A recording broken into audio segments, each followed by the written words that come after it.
লাইভে আসতে চাইনি আবার, বাট আসতে হলো আবার লাইভে কিছু কথা বলতে।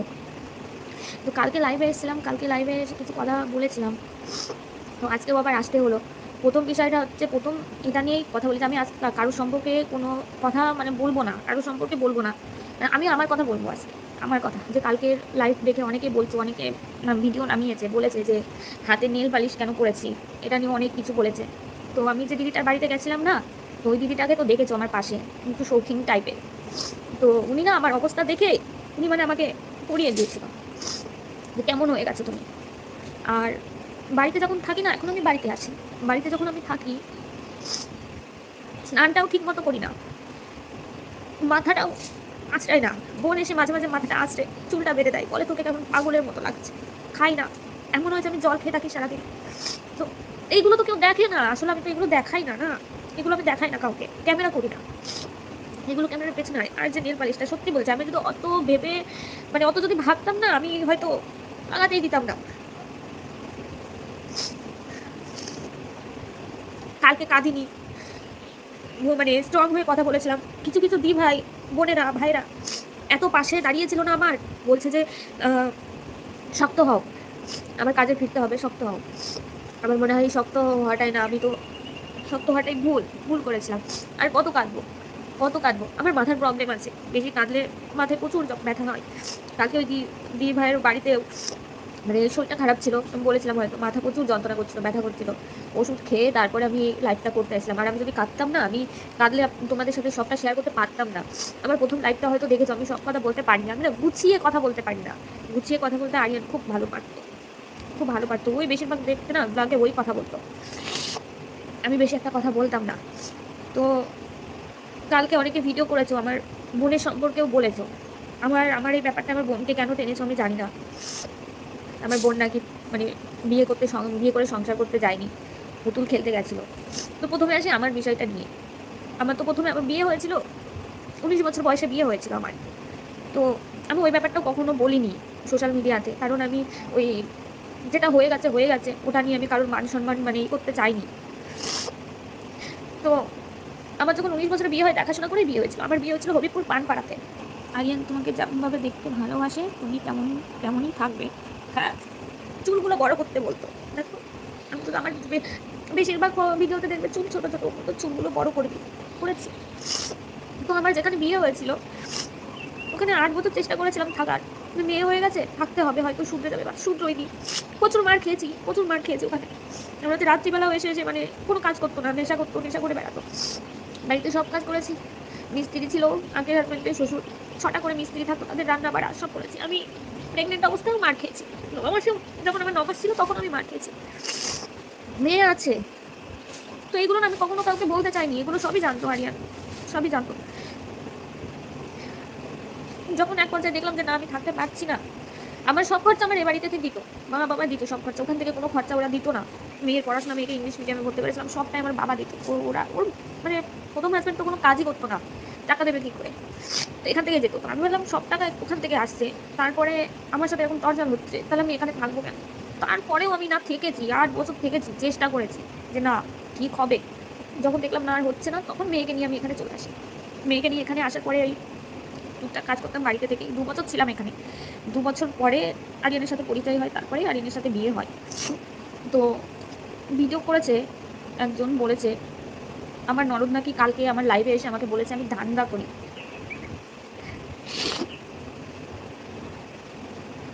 আরিয়ান যদি থাকতো তাহলে মনে হয় এই কথাগুলো আমার শুনতে হতো না। বলছে, উনি বলেছে আমি বডি পাঠাইনি, আমি গোয়া গেছি ঘুরতে, বাংলাদেশ গেছি ঘুরতে, আমি বডি পাঠাইনি। একটা বডি পাঠাতে না ওই 20-30 হাজার টাকা হয় না, তার থেকে বেশি লাগে। আর এই মুহূর্তে আমার মেয়েকে স্কুলে ভর্তি করতে প্রচুর টাকা লেগেছে, মাসে মাসে 8,000 টাকা করে যায়। আমার বাবা একা একা খাটে, তো ভাই দাদা কেউ নেই। আমি সোশ্যাল মিডিয়া থেকে 6 মাস কোনো পেমেন্ট পাইনি। আরিয়ান হায়দ্রাবাদ যাওয়ার পরে 2 মাস, 2 মাস 3 মাস পেয়েছিলাম, তারপরে 6 মাস কোনো পেমেন্ট আমি পাইনি এখান থেকে, সোশ্যাল মিডিয়া থেকে, কারণ আমি অ্যাক্টিভ ছিলাম না ভালোভাবে। আর আমার একা ভিডিও করতে ইচ্ছা করতো না, আরিয়ান ছিল না বলে। তো আমি যদি সেরকম হতাম না, তাহলে টাকায় টাকায় মনে হয় ভরে ভরে যেত। আর হ্যাঁ, সবাই অনেকে বলছে যে কি আমি আমার লাভ স্টোরিতে বলেছিলাম যে আরিয়ান জিন্স পছন্দ করতো না পছন্দ, কিন্তু পরে এসে দেখেছে আমাদের এখানে তো সবাই পরে, তখন পছন্দ করতো।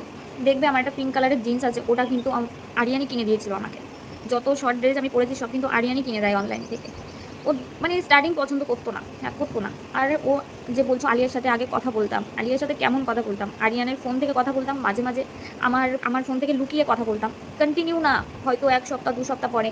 আর যখন আরিয়ান হায়দ্রাবাদে ছিল 9 মাস, তখন আলিয়ার সাথে আমার কোনো কথাই হয়নি, 9 মাস কোনো কথা হয়নি আলিয়ার সাথে। আলিয়াও কখনো আমাকে ফোন করেনি, ওর ভাই যখন ওখানে ছিল। আরিয়ানের সাথে কথা হতো কিনা, খুব হতো কিনা সেটাও আমি বলবো না।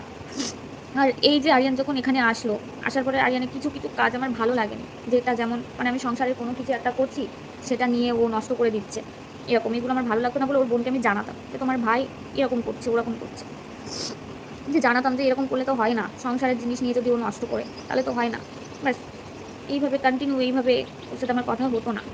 বোনের বিষয়টায় আসি, যারা আমার বোনকে তুলছো, যে আমার বোন সংসার করতে যায়নি, হ্যাঁ বলছে কি কেউ ভালোবাসতো না ছেলেটা। হ্যাঁ আরিয়ান আমাকে প্রথমে বলেছিল যে ওর ফ্যামিলির কেউ নেই, আমাকে বলেছিল কেউ নেই, ও নানির কাছে মানুষ।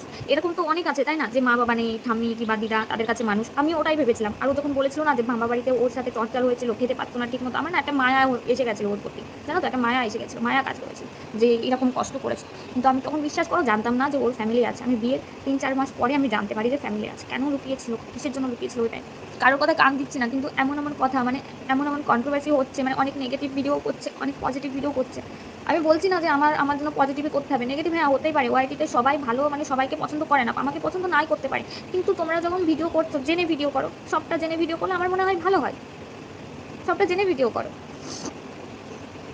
এইভাবে মানে জানা নেই শোনা নেই এভাবে ভিডিও করছে, মানে এমন একটা কথা বলছে, মানে সত্যি গায়ে লাগছে। আমার কি হচ্ছে জানো তো, না আমি রাতে ঠিক করে ঘুমোতে পারছি না, কিছু খেতে পারছি, আমার মানে মানসিক একটা টর্চার হচ্ছে। আর একজন বলেছে যে আমি হয়তো ভয় পাচ্ছি, আমি কিসের ভয় পাবো, আমার কিসের ভয় আছে, আমি হয়তো ভয় পাচ্ছি বলে আমি এসেছি। আমি ওয়াইটিতে এর জন্য এসেছিলাম যে তার বোন আমাকে এখানে কমেন্ট করছে, যারা কন্ট্রোভার্সি করছে তাদেরকে গিয়ে কমেন্ট করছে। আমি শুধু এটাই জানাতে এসেছিলাম যে তোমার যখন সন্দেহ হচ্ছে, তোমার কাছে যখন প্রমাণ আছে, তাহলে তুমি এখানে আসো, এখানে এসে কথা বলো, এখানে থানাতে যাও, আমি থানার নাম্বারও তাকে দিয়ে দিয়েছি, থানাতে যাও, থানাতে গিয়ে তুমি বলো।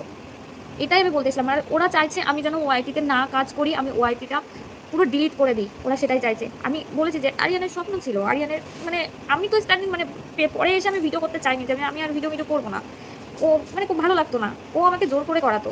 এখন আমি চাইছি যে না, ও মানে এই এই ইউটিউব ইনস্টাগ্রাম ফেসবুক ও খুব ভালোবাসতো, ভীষণ ভালোবাসতো ভীষণ।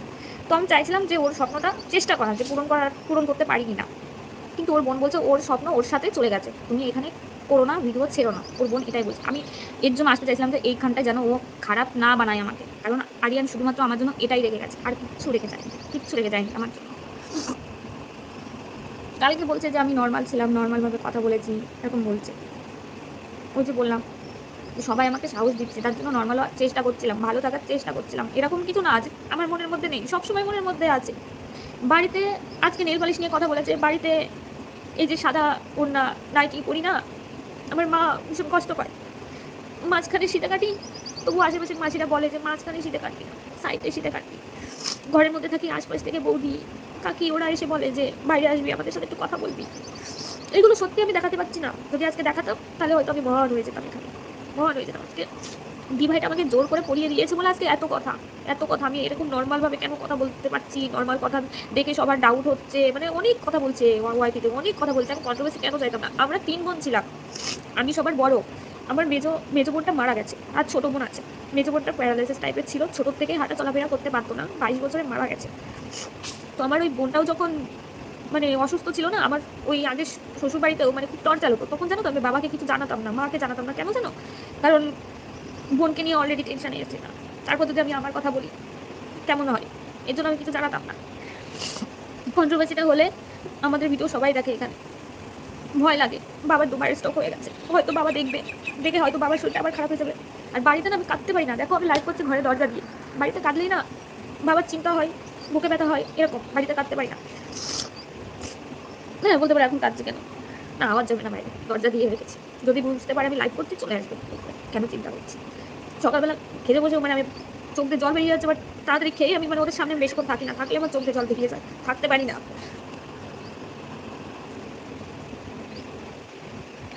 তাহলে হয়তো সবাই বুঝবে যে হ্যাঁ আমি আরিয়ানকে ভালোবাসি। আর যদি আমি হাসি হেসে খেলে বেড়াই তাহলে সবাই ভাববে যে না আমি আরিয়ানকে ভালোবাসি না। এটা কেমন ভাই, এটা কেমন? বোনের কথা বলছে, বোন সংসার করতে যায়নি, বোন পুতুল খেলতে গেছিল। তো যিনি ভিডিওটা করেছে আমি নাম নেবো না, ওনার নাম নেওয়াটা আমার উচিত না। তুমি আমার থেকে অনেক বয়স, আমার হয়তো আমার মায়ের বয়সে। তো মাসিমাকে আমি বলবো যে মাসিমা আপনার মেয়ের সাথে যদি এরকম হতো আপনি কি করতেন, কি করতেন আপনি? আপনার মেয়ের সাথে যদি এরকম হতো, আমরা তো তখন আসিনি সোশ্যাল মিডিয়াতে কিছু বলতে আসিনি, কারণ তখন আরিয়ান ছিল পাশে। আরিয়ান বলেছে এইসব নিয়ে বলার দরকার নেই, বেশি কিছু বলিও নি আমি। আমার বোনকে আমাদের সাথে কথা বলতে দিত না, আমার মা বাবার সাথে কথা বলতে দিত না। আরিয়ান ছিল বলে ওকে বার করে নিয়ে আসতে পেরেছিলাম এই বাড়ি থেকে, না হলে আমরা পারতাম না বোনকে পার করতে। বোনের বিয়ে হয়েছিল বগুড়া কলেজ পাড়াতে। আমার বোনের যখন বিয়ে হয় ওরও 19 বছর ছিল, বাড়িতে ছিল, সবই ঠিকঠাক ছিল। যখন আমরা মেনে নিলাম, আমার মা মন থেকে মানতে চাইতো না, কিন্তু আমি বলেছিলাম যে না মেনে নাও, মেনে নিল। তো সবই ঠিক ছিল, কিন্তু বোনকে আমাদের সাথে কথা বলতে দিত না, আমার সাথে কথা বলতে দিত না। কেন? আমি বাপের বাড়িতে থাকি তার জন্য। বোন লুকিয়ে লুকিয়ে আমার সাথে কথা বলতো। প্রথম তো বোনকে কোনো ফোনই দিয়েছিল না, ফোন যাওয়া দিল, ওদের বাড়িতে ওয়াইফাই ছিল, শুধু হোয়াটসঅ্যাপে কথা বলতো। তারপরে অনেক বলার পরে সিম দিল, কিন্তু সিমে রিচার্জ করেও দিয়েছিল না। তারপর বোনের সাথে টুকটাক কথা বলতাম, আমাদের সাথে কথা বলতে দিত না বলে মানে লাস্ট যেদিন ওর বোনকে নিয়ে আসে এই বাড়িতে, সেদিন আমার সাথে কথা বলেছিল রাত্রিবেলা। কথা বলে না নাম্বার ডিলিট করতে ভুলে গেছিল, সেটা নিয়ে ওর বাড়িতে অনেক কথা শুনিয়েছিল ওর শাশুড়ি, অনেক কিছু বলেছিল, অনেক কিছু। মানে আরিয়ানকে নিয়েও শ্বশুরবাড়িতে থাকে, অনেক কিছু নিয়ে কথা বলেছিল, মাঝে মাঝে কথা বলেছিল, যেটা আমার বোন সহ্য করতে পারে না। আমার বোন না একটু অন্য টাইপের, মানে গালিগালাজ সহ্য করতে পারে না। বোন বাড়িতে ফোন করে বললো যে দিদি আমি থাকবো না, আমাকে নিয়ে যা, আমাকে এইভাবে বলছে। তো ওই সময়টা আমি গেছিলাম, কেন গেছিলাম, খুব কাঁদছিল, কিছুদিন ধরেই অশান্তি হতো। আমরা বলতাম চেপে থাক কিছু হবে না, খুব কান্না করছিল। তখন আমার একটা কথাই মাথায় ছিল যে আমাকে যখন মারতো না রাত্রি 11টা-12টার সময়, আমি তখন বাবাকে ফোন করে বলতাম, তখন আমার তো কোনো ভাই নেই, আমি ফোন করে বলতাম যে বাবা আমাকে নিয়ে যাও, তখন আমাকে আনতে যাওয়ার মতো না কেউ ছিল না, মার খেতাম, ওরকম মার খেতাম। তো আমি দেখলাম বোনকেও এরকম মানে কান্না করছে, ও কান্না যখন করছে খুব আদরে, আমার বোন খুব আদরে, আমাদের অনেক ছোট আমার থেকে। তো আমি এখনই যাবো, আরিয়ান তো বললো যে চল এখনই যাই। রাত্রি 12টার সময় ওকে বাড়ি থেকে বার করে নিয়েছিলাম, তাও বার করতে পেরেছিলাম না। যখন ওকে আনতে গেছিলাম ওকে আটকে রেখেছিল ওর শাশুড়ি, ঘরে ও রেডি হয়েছিল, ঘরের মধ্যে আটকে রেখেছিল। সেটা মানে দরজা বাইরে থেকে লক ছিল, সেটা আরিয়ান দেখে ফেলেছিল, জানালা দিয়ে দেখে ফেলে আরিয়ানকে সোমাকে বলছে তুমি তো দরজা বন্ধ করকে রাখা। তো বলেছিল যে হ্যাঁ। তারপর অভিজিৎ ওটা খুলে দিয়েছিল, ওর হাজবেন্ড যে ছিল ওখানে আরিয়ানকে মারতে এসেছিল। আমি বলেছিলাম বোনকে কিছুদিন নিয়ে যায়, আমাদের বাড়িতে থাকুক, পরে ওকে বুঝিয়ে সুঝে পাঠিয়ে দেবো। ওরা সেটাও আসতে দেবে না, টানা হিসা করছিল। এত টানা হিসা করতে করতে ওদের জোরের সাথে আমি পারিনি, বোনকে ভেতরে নিয়ে গেছে, নিয়ে ওদের মেন গেট দিয়ে দিয়েছে। আমি আরিয়ান বাইরে, একটা ভাই গেছিল বাইরে। তখন বোন কান্না করছে, বলছে দিদি আমাকে নিয়ে যা। ওর কাছে একটা ব্যাগ ছিল, ব্যাগে ছিল সোনার শাখা আর গলা, ওটা আমার কাছে দিয়ে দিয়েছিল। বারবার বলছিল যে বোন দিয়ে আমাকে নিয়ে যা, আমি থাকবো না, আমাকে নিয়ে যা, আমাকে মেরে ফেলে দেবে, এরকম বলছিল। তখন আমরা কি করবো, বউগুলো ফাঁড়িতে গেছিলাম, ফাঁড়িতে গিয়ে পুলিশের সাহায্য নিয়ে তারপর বোনকে বার করেছিলাম ঘর থেকে। তারপরেও সব ঠিক ছিল, কিন্তু ওরা ঠিক ছিল না। আমরা এই যে বলছো না কেস করেছিলাম, কেসটা অনেক পরে করা হয়েছিল, কারণ ওরা আমাদের বাড়ির পাশে এসে না চিৎকার চিল্লামিল্লি করতো, বোনের নাম ধরে, বাবার নাম ধরে গালিগালাজ করতো, ওর বন্ধু বান্ধবদের নিয়ে এসে। এমনকি আরিয়ানকে ফোন করে বলতো যে তোর বউ আমার গার্লফ্রেন্ড, অন্য ছেলেদেরকে ফোন করাতো, তোর বউ আমার গার্লফ্রেন্ড, কি কুটিপাড়া মরে আয়, এরকমভাবে অনেকভাবে টর্চার করেছিল। তারপর আমরা থানায় গেছিলাম যে এইভাবে টর্চার করলে তো হবে না, আমাদের বাড়িতে তো সবসময় ছেলে মানুষ মানে কাজের সূত্রে তো যাই বাইরে, বাবা থাকে না সবসময়। এটা ভেবেই আমরা কেসটা করেছিলাম। যে সেবিক যে বলছো না, এই দিভাই বলেছে যে উনি একজন সেবিকা। আমি বলছি না আমরা দুজন ধোয়া তুলসী পাতা, আমি বলছি না, একদমই বলছি না, না না একদম বলছি না আমরা ভালো। তুমি কি বোঝাতে চাইছো? তোমার বিরুদ্ধে বারবার তুমি একটা কথা বলো যে টুনির কথা বললে, তুমি আজকে আমার বোনের কথা এসেছে বলে আমি বোনের কথাটা বলছি, নাহলে আমি আসতাম না, বলতাম না। আমি জানি এটা নিয়ে আবার কন্ট্রোভার্সি হবে, আমি আর কিছু বলবো না। আর আমি যে বলছো না পুলিশের ভয় দেখাচ্ছি সবাইকে পুলিশের ভয় দেখায়নি। আমি বলেছি পোস্টমর্টম রিপোর্টটা আসুক, তারপরে ভিডিওটা করো, যে মার্ডার হয়েছে না অ্যাক্সিডেন্ট হয়েছে, পোস্টমর্টম রিপোর্টটা আসুক, এটা বলতে চেয়েছিলাম। যে থানা থেকেও এটাই বলছে পোস্টমর্টম রিপোর্টটা আসুক। তো উনি বললো যে টুনির কথা বললো, টুনি ফোন করেছিল, বলেছিল আমরা কৃষ্ণনগর থেকে আসবো, তোমাদের কথা শুনবো, সেই কথা বলেছিল। আমি তখন এনাকে চিনতামই না, জানতামই না যে ইনি এরকম নিউজ করে বেড়ায়, জানতাম না।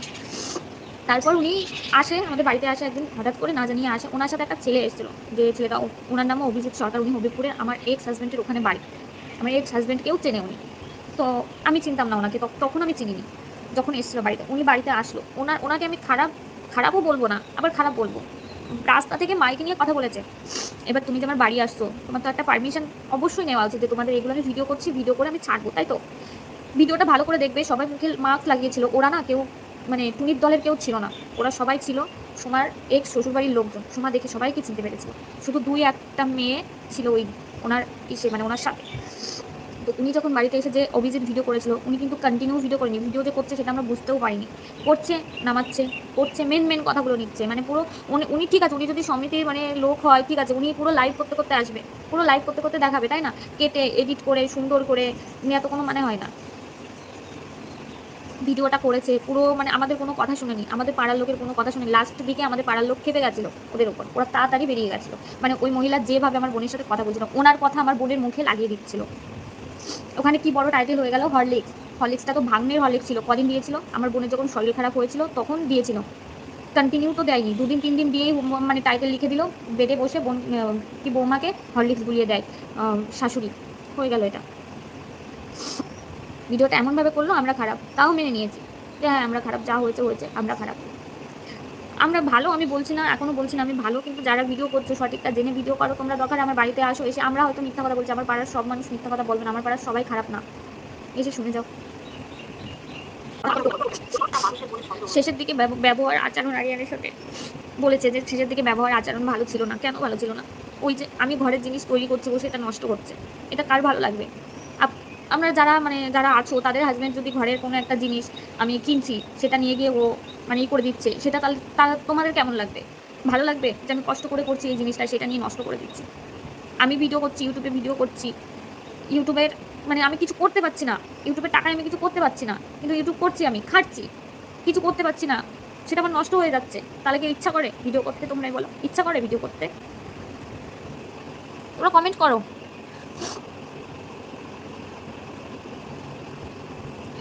তারপরে হ্যাঁ, আরেকটা দিভাইয়ের ভিডিও দেখলাম। দিভাই অনেক কিছু বলেছে, ভালো বলেছে। দিভাই আমাকে বুঝিয়েছে, আমি তো একটু বুঝি কম, আমাকে বুঝিয়েছে দিভাইটা। বলেছে যে মেয়েকে বোর্ডিংয়ে দিয়েছে, অনেকে নানান রকম প্রশ্নও করতে পারে মেয়েকে বোর্ডিংয়ে কেন দিয়েছে। আমার মেয়ে না পড়াশোনায় খুব ভালো, খুব ভালো পড়াশোনায়, কিন্তু আমাদের এখানে থেকে মানে হচ্ছিল না সেটা। বোর্ডিংয়ে দিলাম, পুরো সার্চ করে ভালো একটা বোর্ডিং স্কুলে দিলাম যেখানে একটু পড়াশোনাটা ভালো হয়, পড়াশোনার মধ্যে থাকে। গ্রামে থাকি তো, ওকে ওকে চাইছিলাম যে ওকে ও নিজের পায়ে একটু দাঁড়াক, যার জন্য ওকে বোর্ডিং স্কুলে দিয়েছে যে না থাক, ও পড়াশোনাটা করুক। ওর বোন বলেছে যে আরে নাকি আমার হাজব্যান্ড ছিল না, আমার নাকি ডিভোর্সই হয়নি। আমার আগে যে বিয়ে হয়েছিল ওখানে আমার বিয়ের কোনো প্রুফ ছিল না, মানে রেজিস্ট্রি কিছু হয়নি আমার বিয়ের। ওখানে আমাদের এমনভাবে মানে ডিভোর্সটা হয়েছে, গ্রামের কিছু মানুষ পঞ্চায়েত ডেকে মানে একটা লিখিতভাবে মানে আমরা আলোচনা করে ওখানে আমরা মানে ডিভোর্সটা দিয়েছি। কিন্তু আলিয়া বলছে আমাদের নাকি ডিভোর্সই হয়নি। ডিভোর্স না হলে আমি বিয়েটা করতাম কী করে? তোমরাই বলো।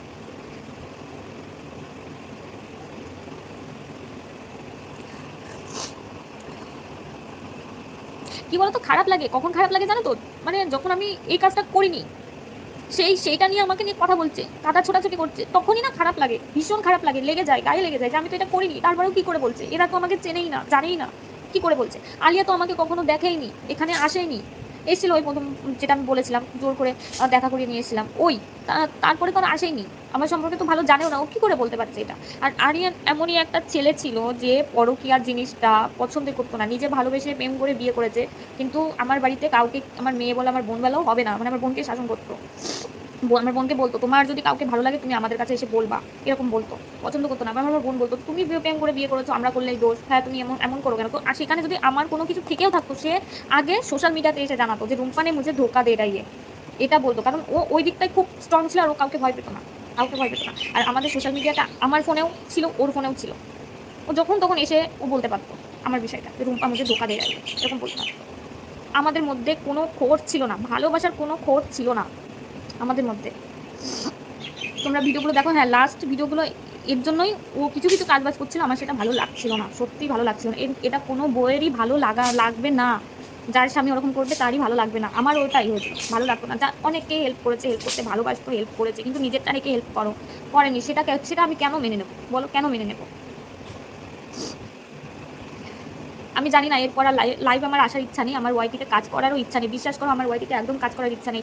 এই যে যা সব হচ্ছে না, আমার ভীষণ মানে মানে কি হচ্ছে, মানে মাথা খারাপ হয়ে যাচ্ছে, আমি পারছি না, এতগুলো চাপ আমি নিতে পারছি না, একদমই নিতে পারছি না। আমি সত্যিই ভালো নেই, আমি ভালো থাকার চেষ্টা করলেও এখান থেকে আমি ভালো থাকতে পারছি না, একদমই পারছি না। না এখান থেকে, না ওর ফ্যামিলি থেকে। ওর ফ্যামিলি, ওর বোন প্রথম আমার সাথে ভালো ব্যবহার করলো, ভালোভাবে কথা বললো, এখন এসে এরকম করছে, এখন এসে এইসব কথা বলছে। তো প্রথমে আর কেউই চায় না, কোনো মেয়ে চায় না, কিনা চায় না, বাট আমি চাই না যে আমার শ্বশুরবাড়ির কোনো খারাপ কথা আমি বলবো।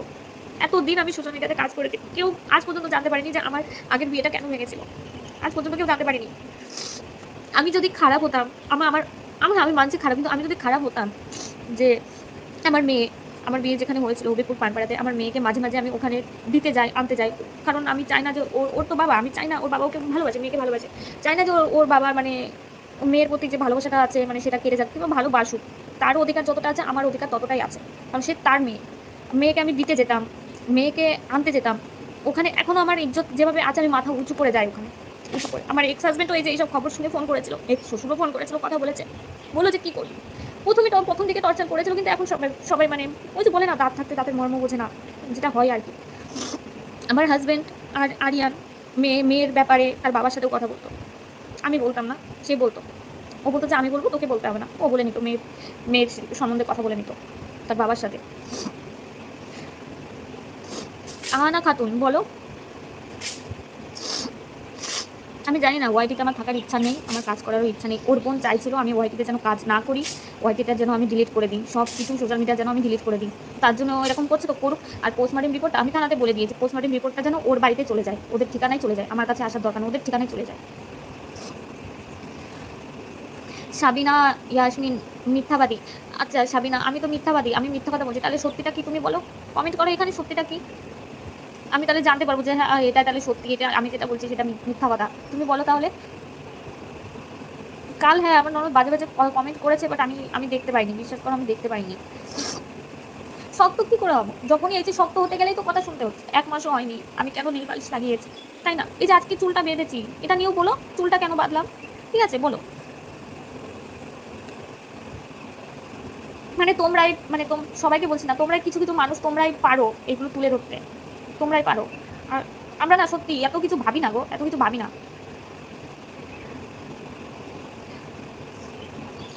নার্গিস, অনেকে অনেক কথা বলছে, আমি কান দিচ্ছি না। আমি জানি আজকে আজকে যে আমি লাইভটা করছি এটা নিয়েও হবে, হোক। রিম্পা, কি হলো রুম্পা, কি হবে, আমি মানে মানে ভীষণভাবে আমার মানসিকভাবে ভেঙে পড়ছি, মানে আমার ভালোই লাগছে না কিছু। একদিকে ও চলে গেছে, মানে নেই, পাশে নেই, দেখতে পাচ্ছি না, কতটা দিন হয়ে গেল নেই, তারপরে মানে এমনভাবে মানুষ লেগেছে না, মানে সহ্য হচ্ছে না, না খেতে পাচ্ছি না, ঘুমোতে পারছি না, রাত্রে তো ঘুমোতেই পারি না, কাল রাতে তো সারা রাত্রি ঘুমোতে পারিনি, পরশু দিন ঘুমোতে পারি না, আমি ঘুমাই না, আমার 3টে 4টে বেজে যায়। তাই ভাবলাম আজকে একটু লাইভে আসি, এটা হয়তো শেষ লাইভ, আমি এরপরে আর আসবো না, এরপরে আর আসবো না লাইভে।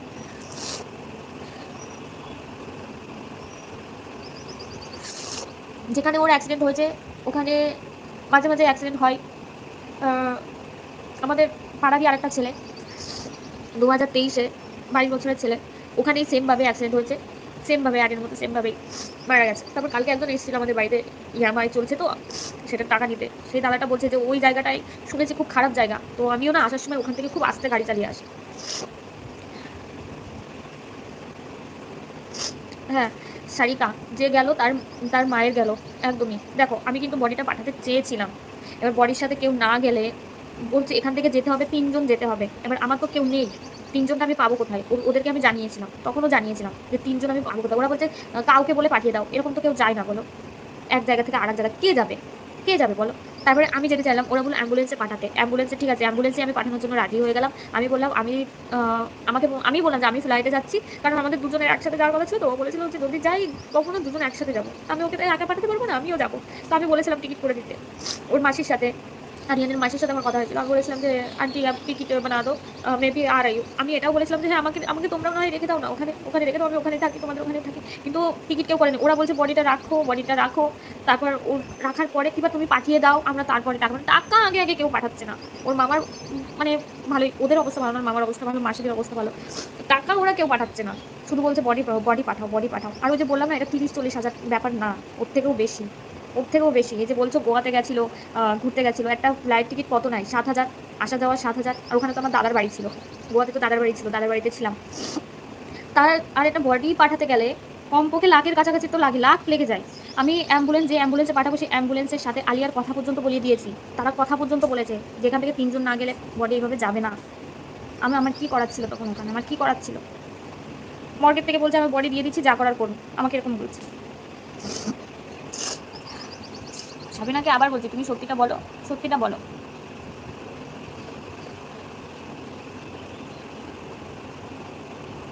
না গো, এইভাবে মনের কষ্ট যায় না যে ভিডিও করবো আমি মনের কষ্ট যাবে। এখানে কি জানো তো, এখানে যদি আমি ভিডিও করে মনের কষ্টটা বলতে যাই না, তাহলে এখানে অনেক কিছু হয়ে যায়, অনেক কিছু হয়ে যায়। আমি ভেবেছিলাম মানে যে হয়তো আমি ভালো থাকবো, হয়তো ভিডিও করবো, হয়তো ভালো থাকবো, যাই হোক, কিন্তু না, ভুল ভেবেছিলাম আমি।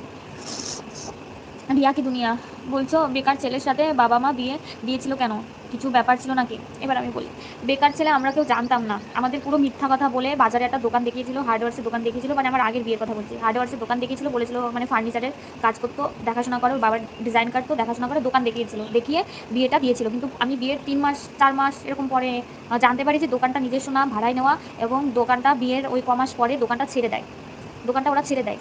দোকানে যা মালপত্র ছিল সব বাড়িতে নিয়ে আসে, তো বাড়িতে একটা ছেলে থাকতো, আমি বলেছিলাম যে দোকান থেকে মালপত্র নিয়ে আসছে কেন, তখন ওই ছেলেটা আমাকে বললো যে তুমি জানো না বৌদি, দোকান তো ছেড়ে দিল।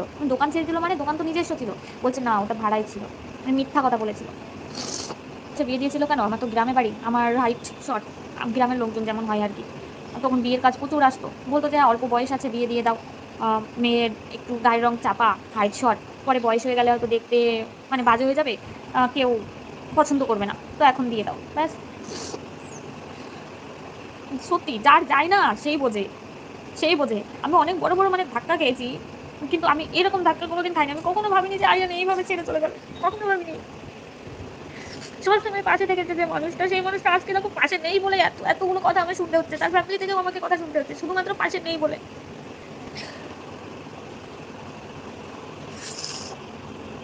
নখটা ও বলেছে যে, অনেকে বলছে যে শ্রাদ্ধে নখ কাটুনি, অ্যাকচুয়ালি কাজ তো আমার বাবা করেছে, আমার না এইসবে কোনো ছিল না, মানে জানি না তো, কাজ আমার বাবা করেছে, বাবাই সব কিছু করেছে।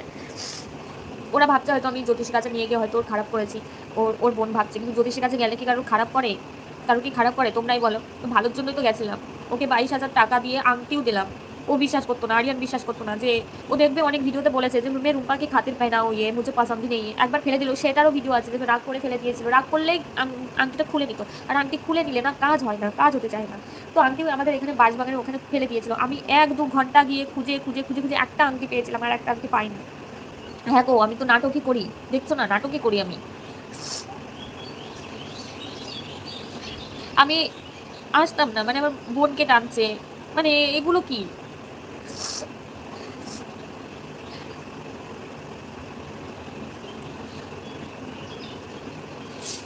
যার যার কন্ট্রোভার্সি করার ইচ্ছা আছে তারা সবাই পুরো কন্ট্রোভার্সি, আমি আর কিচ্ছু বলছি না, কিচ্ছু বলছি না, আমার আর ভালো লাগছে না, আমি নিতে পারছি না। আর আমার মনে হয় না সোশ্যাল মিডিয়াতে আর আসা হবে, মনে হয় না, কারণ যা হচ্ছে আমার সাথে, আমার সত্যি আমি নিতে পারছি না। আমার মানে বাড়ির অবস্থা, মানে আমি আমি চাইছি আমি ঠিক থাকলে আমার বাবা ঠিক থাকবে।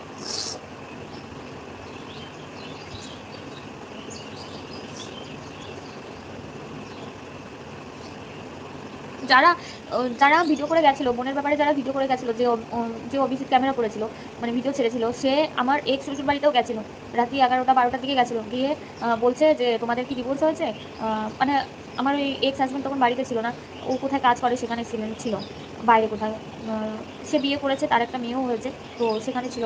তো ওর ওর মা মানে আমার এক্স শাশুড়ি পরের দিন আমাকে ফোন করে জানিয়েছে যে এরকম বাড়ির উপরে এসেছিলো, এসে বলছে যে ওদের ডিভোর্স হয়েছে কিনা, তো ওরা বলেছে হ্যাঁ ডিভোর্স হয়ে গেছে। তারপর বলছে ডিভোর্স যদি না হতো তাহলে ওই মেয়েটার মজা দেখাতাম, মানে আমার মজা দেখাবে। তো তারপরে ওই এক্স হাজব্যান্ডের নাম্বার চেয়েছিল ওরা, আমরা তো এক্স শাশুড়ি যা বললো সেটাই বলছি আমি, তার কাছে ফোনও করেছিল, এক্স হাজব্যান্ডের কাছে ফোনও করেছিল, সে বলেছিল যে নেক্সট তুই বাড়িতে গেছিস নেক্সট টাইম যদি আমার বাড়িতে যাস তোর কপালে মানে অনেক দুঃখ আছে, আমার মেয়েটা আসা যাওয়া করে আর কিছুই না, তাদের সাথে আমাদের কোনো মানে সেরকম রিলেশন নেই, এটা বলেছিল। তো এখানে যদিও আমাদের দোষ থাকতো, যাই হোক, সবাই হয়তো ওই করতো না, ওরা হয়তো করতো যে না দেখি কি ব্যাপার, তাই না?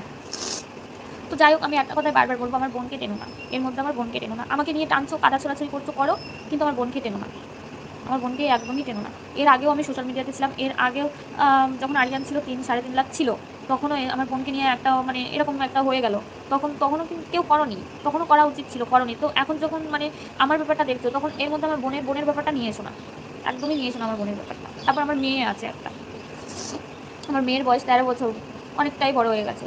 ওকে তো আমি সোশ্যাল মিডিয়ার মধ্যে আনতেও চাই না, একদমই না, কারণ আরিয়ানও কোনোদিন চাইতো না যে আমার মেয়ে সোশ্যাল মিডিয়াতে আসুক, ও শুধু চাইতো আমার মেয়ে পড়াশোনা করুক। আমার মেয়ের দায়িত্ব আরিয়ানের উপর ছিল, আমার মেয়েকে স্কুল থেকে আনা নেওয়া, ওর স্কুলের ম্যামরা পর্যন্ত কান্না করেছে, গার্জেন কল যখন ডাকতো না, আরিয়ান বাবা আরিয়ান আরিয়ান যেত তখন, ঠিক আছে, তখন গার্জেন কল ডাকতো। আমি সাবধানে থাকার চেষ্টা করছি। এই যে পাশের কিছু বোনেরা বলে, আমি মানে মাঝে মাঝে পাগলের মতো করি, তো যে কী হলো, কী হয়ে গেল, আমার সাথে কী হয়ে গেল, আমাকে সবসময় ডাকে, আমি পাচ্ছি না, মানে উল্টো পাল্টা চিন্তা ভাবনা আসে মাথায়। তখন ওই বোনেরা বলে যে দেখ জামাইবাবু কিন্তু অ্যাক্সিডেন্টে গেছে, তো তুই যদি নিজের ইচ্ছে যাস না, তুই ওখানে গিয়ে জিজুকে পাবি না, এরকম করে বোঝায়, জানো তো, এরকম করে বোঝায় আমাকে। তো যাই হোক, আমি একটা কথাই বলবো, আলিয়া কি চাইছে আমি জানি না, হয়তো এই জায়গাটা আমার নষ্ট করতে চাইছে। আর ওর যদি ওর কাছে প্রমাণ থাকে, ও এখানে আসুক, এখানে এসে দেখুক, এখানে কথাবার্তা বলুক। আর আমি থানাতে অলরেডি বলে দিয়েছি যে পোস্টমর্টম রিপোর্টটা যেন ওর ওখানে চলে যায়, আমার এখানে যেন না আসে, ওখানে চলে যায়। হয়তো ওরা এখানেও পাঠাবে, ওখানেও পাঠাবে, জানি না, বাট আমি চাইছি ওখানে চলে যাবে, হ্যাঁ সবটাই ওখানে চলে যাবে। আর এই দিভাই একটা কথা বলেছিল যে 1 কিলোমিটার দূরে অ্যাক্সিডেন্ট হয়েছে, আমরা কি দৌড়ে চলে যেতে পারতাম। তো 1 কিলোমিটার মানে সেটা আমার কোনো আইডিয়া নেই, আমি বলেছিলাম যে 1-2 কিলোমিটার, কিন্তু আমার আইডিয়া নেই কলাতলা থেকে গাজনা কুঠির পাড়া কতটা দূর হয়। যারা চেনো তারা প্লিজ মানে কমেন্ট করো, জানিও। কলাতলা থেকে গাজনা কুঠির পাড়া, ওখানে এক দৌড়েও যাওয়া যায় না, এক দৌড়েও যাওয়া যায় না। প্রতিমাদি শরীরটা ভালো নেই, মাথা থেকে যাই না, মন থেকে যাই না, সারাক্ষণ মনে হয় যেন এই ঘরে যখন আসি না, মনে হয় যেন আশেপাশে আছে, হয়তো ডাকছে আমাকে, এরকম মনে হয়।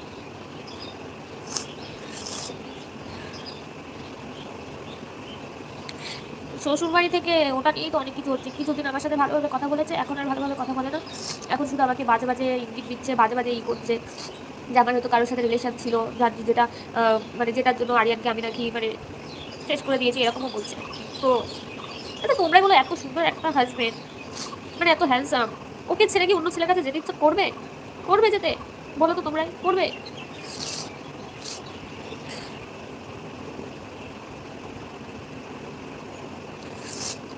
হ্যাঁ, উত্তর দিতে দিতে ক্লান্ত হয়ে পড়বো। মেয়ে ওর ওর ঠাম্মির কাছে রয়েছে, মেয়ে ঠাম্মির কাছে রয়েছে। ওর তো স্কুল মানে আমার কাছে ছিল, স্কুল ছুটি তো, গরমের ছুটি, ওর ঠাম্মির কাছে রয়েছে। স্কুল খোলার আগে হয়তো আসবে, এসে এখান থেকে স্কুলে চলে যাবে।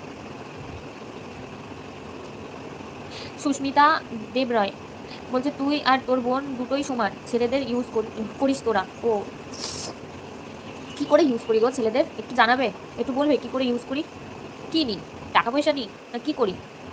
না খেয়ে থাকবো তাও কারোর কাছে হাত পাতবো না, আর ওই রাস্তায় যাবো না।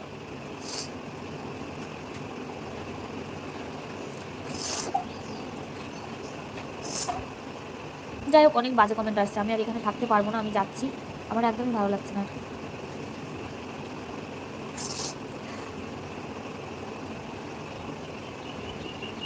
না, কেউ ভেতরটা দেখছে না, উপরটা দেখছে, ভেতরটা কেউ দেখছে, ভেতরটা যদি দেখাতে পারতাম তাহলে হয়তো সবাই বুঝতো, দেখাতে পারছি না তো ভেতরটা, উপরটা দেখতে পাচ্ছি যে না, ঠিকই তো আছে, কোনটা ঠিকই তো আছে। যাই হোক, আমি যাচ্ছি লাইভ থেকে, আমি আর হয়তো লাইভে আসবো না, আমার ইচ্ছাও নেই আসার। আবার জানি কন্ট্রোভার্সি হবে, হোক, আমার কিছু আর বলার নেই। আর ওই যে বললাম, পুলিশের ভয় আমি কাউকে দেখাইনি, পুলিশের ভয় আমি কাউকে দেখাইনি। আমি শুধু এটা বলতে চাইছিলাম যে পোস্টমর্টেম রিপোর্টটা আসুক, রিপোর্টটা নিয়ে আমি ভিডিও করবো, তখন তোমরা সবাই ভিডিও নামাও। তো আগে থেকে যদি মার্ডার মার্ডার করে চিল্লাও তোমরা প্রমাণ ছাড়া, এটা এটা কি কেমন ধরনের? প্রমাণ নিয়ে তারপরে করো না, যা করার করো, প্রমাণটা নাও তারপরে করো। না, আমি কারোর চ্যানেল সম্পর্কে কিছু করবো না, যেটা যার ভালো লাগে সেটা করুক। আমি ক্লান্ত হয়ে পড়েছি, আমি এখন আপাতত আরিয়ানকে নিয়েই থাকতে চাই, আরিয়ানের যে স্মৃতিগুলো আছে ওগুলো নিয়েই আমি থাকবো, ব্যাস। আপাতত এগুলো নিয়েই আমি থাকবো, আমি আর কোনো দিকে মাথা ঘামাতে চাই না। যারা ভিডিও করছে করুক, আমার দেখারও টাইম হবে না, কারোর ভিডিও আমি দেখবো না। কিন্তু আমি আরিয়ানকে নিয়ে আপাতত আমি আরিয়ানকে নিয়ে চিন্তা করতে চাই, আরিয়ানকে নিয়েই থাকতে চাই, ব্যাস। চলো আমি আসছি, সবাই খুব ভালো থেকো।